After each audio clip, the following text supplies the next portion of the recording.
order to give some context to this post, let me explain who I am and why the fuck I am bothering sharing this information. I am 22 years old, male, just finished my master's at university. I was about 12 when I was given permission to start using my dad's spare laptop, since his work gave him a new one every couple of years, and he thought I could use some experience of getting used to tech early on. When I got into high school, I got word from a group of stoners that people were accessing restricted parts of the internet, which held everyone's information. I went ahead and did some more digging online and found out about the dark web, finding proxy sites as well as hacks that you could use via command prompts to mask your IP address and basically walk through a lot of locked doors. I spent the better part of my late teens doing this kind of stuff online, using a few online forums like Red Dot to talk with people who were basically doing the same shit as me. I didn't have many friends offline, so yeah, online was the place for me, and I got pretty good at blending in. I had 3 other names which I used, but only a close online friend of mine knew that they were all me. Nathan was my main link to the dark web, since he somehow spent more time on it than I did, even when the other thing I did other than ghosting with him was playing Halo with him on my friends list. What I liked about him is that neither of us mentioned our last names or any real information, even though we both could have looked it up at any time and found pretty much whatever we wanted about the other person. That being said, I trusted Nathan more than almost anyone, and he knows more about this story than I'll be willing to admit on here. During college, I roamed with a local dealer who, unknown to the educational board that expelled him, worked for me. It was fucking easy to order narcotics online, like MDMA and X if you knew where to look. I even had them shipped to my dorm room's local P.O. box at one time, without anyone being the wiser. I'd get the drugs online. My former friend would then use his real-life connections to sell them, since I didn't really have any on my own. This was around the time I felt that I held all the cards and no one could touch me if they couldn't track my IP. I was in my second year of my biomed course when I got into this stuff. Scumbag pieces of shit would be sharing snuff videos online that would make even the most messed up pornography you've laid eyes upon look like fucking white bread. This was why I only used links that either I found myself, or more often, the ones that Nathan gave me. We would spend days, literally days, just marveling at all the crazy stuff which people could get away with. Yeah, the government had shut down the main sites like Silk Road and Mad Onion, but those are like the only ones that idiots online seem to ever take notice of. Other hackers would message me on forums asking for sites to get weed and other drugs from, which was as simple as pointing in a fucking direction. The university claimed to monitor internet traffic to stop people from doing freaky shit online after they heard people were hacking student accounts and running online schedules, but I guarantee you that they did absolutely nothing to the people who were actually doing it. Note, I'm not confessing to having done these acts, I just know exactly which individuals did. By third year, I had made enough money to have a long screen setup of my own, which made decrypting site details a lot quicker for me, and I actually had gotten pretty good at it. I had been delving around some messed up sites, and to be honest, I'd even talked in chat rooms to some of the admins in charge of them. You'd be surprised how normal a child pornography site owner would seem if you didn't know he also had a day job. I got more curious though. Fucking stupid of me. After nearly 10 years of seamlessly making my way around the dark web, I joined Nathan as well as a few others in a chat room, just fucking around and sharing some screwed up sites. Might sound weird, but for me, it's a pretty everyday thing to do.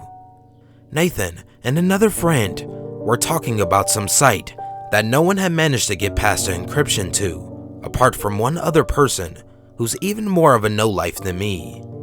The rest of us are pretty sure he's autistic or some shit because the site he shared with us was arguably the most vile thing I've ever laid eyes upon. For those of you still with me, this is why I'm posting this here.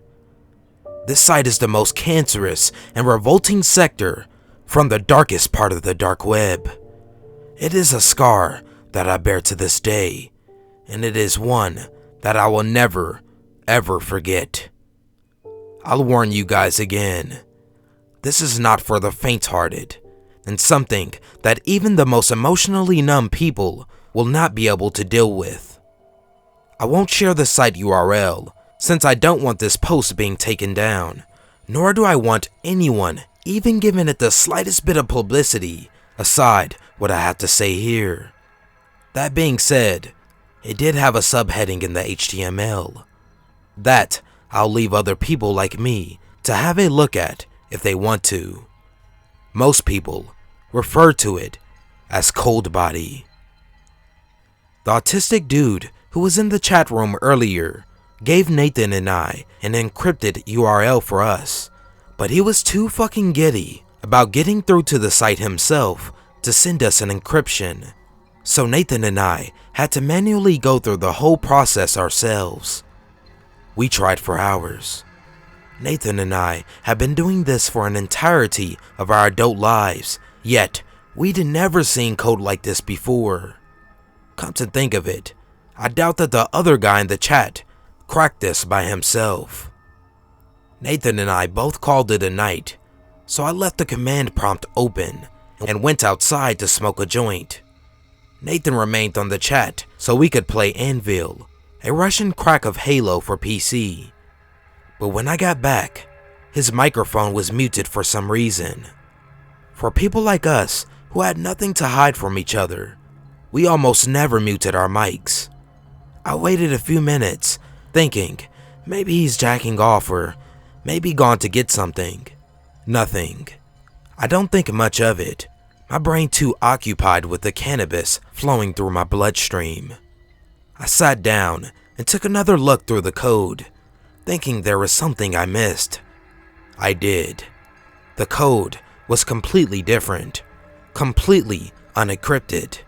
I simply launched the URL, and my PC went weird for a while, until finally opening up about 20 windows across my two monitors, all of them scrambling code through a debugger that I had installed.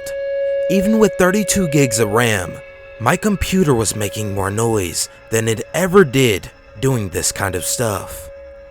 I thought to myself, shit, I'm gonna have to OC my shit in the BIOS if I was going to have a shot of getting through. And I was not feeling up for it after smoking too much. I get ready to hard reset before my monitors turn off and back on, one at a time. This was when I was starting to get a bit paranoid and was thinking about just letting it go. I fucking wish that was what I did. The windows were almost all gone. Only 4 were still there, and 2 of them were normal deep web sites that the admin probably used to relay the IP address through. This was the first site that I had seen do that. All of the text was dark red and extremely primitive for a site that I thought would be at least a little bit more impressive considering its security. The main center window had only a small amount of text on the screen. If you have made it this far, you know what you are in for. If you still don't, you don't belong here. Even though I was feeling mellow, the text and sheer awe of what I was getting myself into pierced me with fear. A simple yes or no prompt popped up in the window. I accepted, ready for whatever awaited me on the other side. A chat room window came to life in the second remaining window. I was wondering what it was for. Perhaps another IP relay or a shadow app that hid the true nature of the site behind it. It simply stated, insert name, as well as an optional password that I'm still not sure what was for. The fact that people might have accounts to this kind of site, looking back on it, is fucked up. I used my most recent nickname, Diablo _ number sign. These number signs are censored for obvious reasons. A couple more scrolls of red text flew up from the window, and then it opened up into an actual sort of chat room like you'd see on a Mega or some shit, except with no ads or color or anything besides the dark red text. The chat was a bit more advanced than the first window, which was now frozen and wasn't responding to any console commands I was using on it. I have to say, the feeling of finding the site in the first place felt pretty awesome. I couldn't wait to tell Nathan. That was until the chat window popped up with names. One that I recognized was his, using one of his nicknames as well. I'd say about 3 dozen people were in the chat room. No names that I can remember. And even if I did, I wouldn't dare reveal them. Not after this. I tried calling Nathan on my phone, but he obviously wasn't picking up. We were so fucked. It was stupid of us to delve this deep without even knowing what we were getting ourselves into. Users definitely had met before, as they immediately started posting messages to the window as me and Nathan remained silent. As they were casually talking about stuff, I was starting to calm down a bit. Maybe this was just a stupid exclusive code website that talked about organizing deals or other dumb shit that I found in the past. It all seemed so normal, so why all the obscurity? The first window, still blank and unresponsive, suddenly began loading up a video file of some sort. A snuff video, perhaps? It would make sense to hide one, but not this extensively, and the chat room didn't make much sense. I wish this stuff had been going through my head at the time if I wasn't dumb enough to get stoned before going through with this shit. I felt tempted to ask the other users what the video was about, but I was afraid that might give me away as someone who's not supposed to be there. Nathan hadn't said anything either, so I wasn't going to risk doing something suspicious like that. I got the guts to ask, "What are we all here for then, you cunts?" Trying to sound as eccentric and dim-witted as I could. I didn't get a response from them. As a matter of fact, no one said another word. Nathan stayed quiet, but I assumed that he noticed me in the chat as well now that I'd posted. The video had stopped loading and had begun playing. Some more messages were posted from other users sharing their anticipation as footage of a dark gray basement had taken shape on the screen. The resolution for the video was pretty awful at first, but rendered pretty well after about 30 seconds. I was scared shitless.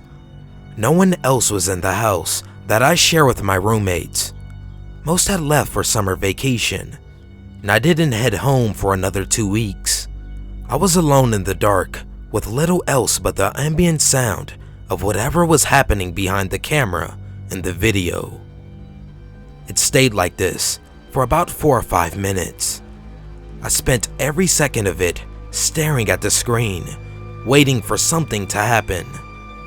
Finally, a dude steps into the screen, holding up a whiteboard with foreign letters on it, as well as the words "cold body" underneath. The guy was fucking ominous to look at, pretty overweight, and what only could be described as a motorbiker's beard. The man spoke. I had no idea what he was saying at first. He was speaking in Chinese, I think, but I don't really know. I'm not a fucking linguist. Luckily for Nathan and I, the man had another person beside him who spoke some broken English. "Hello, users. Welcome to Cold Body Show," I think he said. I was honestly more interested than scared at this point. This video looked like it could be something worth showing to others. That thought never crossed my mind again. The man with the broken English bursts into tears and sobs out of nowhere. He sobs in front of the camera and jerks around in what I can only guess was desperation. The man holding the sign yells at the guy in Chinese before another man enters the frame and puts a gun to his head. Before I could even realize it was a gun, the man fired. He didn't stop there. Pressing the barrel of the gun against the dead man's temple, he fired again and again and again. Each shot spraying blood and what I guess were pieces of the man's skull all over the place. Okay, so a shock video. Not much out of the ordinary here. That was when I stared at the chat window again. The users were talking about what they should do next. Users were all typing in different languages, but almost all of the English ones I read said, "Shoot him again!" I realized then that I wasn't watching some shock video or stupid snuff film that the admins had hid behind a wall of proxies. This was a live stream. I was watching a live stream of people being murdered in front of me. We all were. I type into the chat, "You sick fucks," and "What the fuck are you guys doing?" But the messages weren't responded to because so many people were spamming the chat with foreign text I couldn't read. Another person is brought out in front of the camera, this time already sobbing and trying to break free of the ropes that had been bound around her ankles and wrist. She was bare naked and covered in bruises and cuts. I didn't do anything but wait for the inevitable. The man shot her in the head and watched her body fall limp to the floor. People in the chat cheered and asked for more. Someone picks up the camera and positions it in a different direction towards a metal table covered with some sort of bin liner. The woman's body was dragged by the hair into frame and placed on the table. What happened next, I don't think the world should know. I'm not kidding. This is your final warning. The body was slumped on the table like a surgeon would do before operating on a person. Some more people wearing red and black ski masks went up to the body holding items varying from kitchen knives to cordless drills. I couldn't watch without feeling physically sick to my stomach. The man tore her apart limb from limb, stabbing at her torso and cutting her open. I take another glance to see one of the men was actually having sex with her mutilated corpse. I almost immediately retch and almost vomit over my keyboard, but I gain control of myself before that happens. My heart was beating like crazy. The whole situation was so fucked, and I was in way over my head. By the time the men were finished, there was only a stump of human being left. Not that you could call that a human anymore. Her head was literally torn off the neck and stuffed into her body cavity, along with one of her arms. If it weren't for the other weird sights that I had seen before this, I might not have stayed as long as I did. 3 more people were brought onto the screen, all of them screaming for their lives and trying to escape. One of them is shot in the leg. The others stand there shaking in place, trying not to scream again. The man holding the sign walks up to the lens of the camera and stares into it. I see his black eyes, blood splattered across his face. I breathed faster, and I actually had to look away. It was like he was staring right at me. He says something else in a foreign language, probably the same as before. When he stops speaking, the chat window does the same. Hardly a single other post, just a chat window awaiting some response. About 20 seconds passes of him just staring into the camera after speaking. Nothing happens at first. The chat then mentioned me and Nathan by our usernames. More of them spam our names and posts that take over the scrolling message board. As soon as they mentioned our names, I started freaking out. I tried to close the black windows, but every time I try, the window says the application is not responding. The live stream continues, the man staring at me, and the messages prompting me to say something. One of the few comments in proper English pops up. He's asking us to choose which one to kill first. I freeze for about 5 seconds before unplugging my computer from the wall. I didn't care about anything anymore. I just wanted to leave the site and never come back.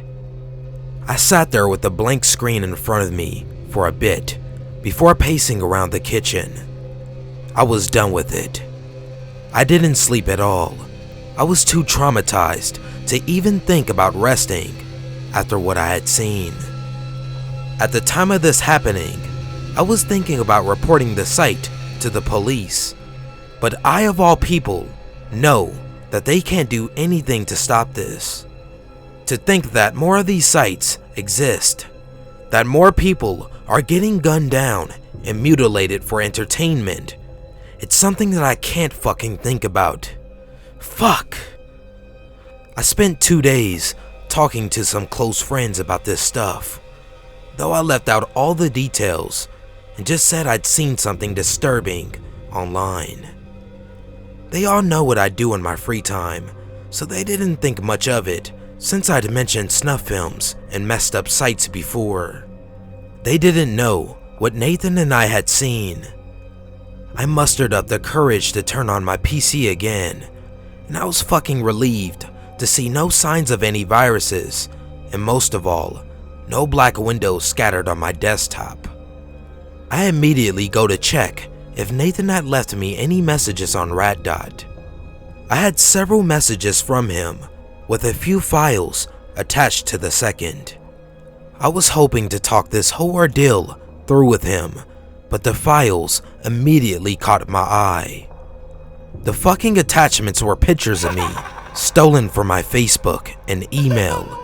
Pictures of my old school, university, and even my friends here. The messages after were my addresses, emails, online nicknames, and even the names of my family members. My IP address was posted to the bottom, and I realized how fucked I am. The last picture of me and my old girlfriend, with her IP address and details pasted on the top of the picture. There's no fucking way that they tracked me down. I take a few minutes to pull myself together before writing back, "What the fuck happened? Who are you?" I didn't get a response, and I still haven't to this day. He has all of my details. He knows everything about me and my family, and I don't even know what else. I still don't know what has happened to him since I left that live stream.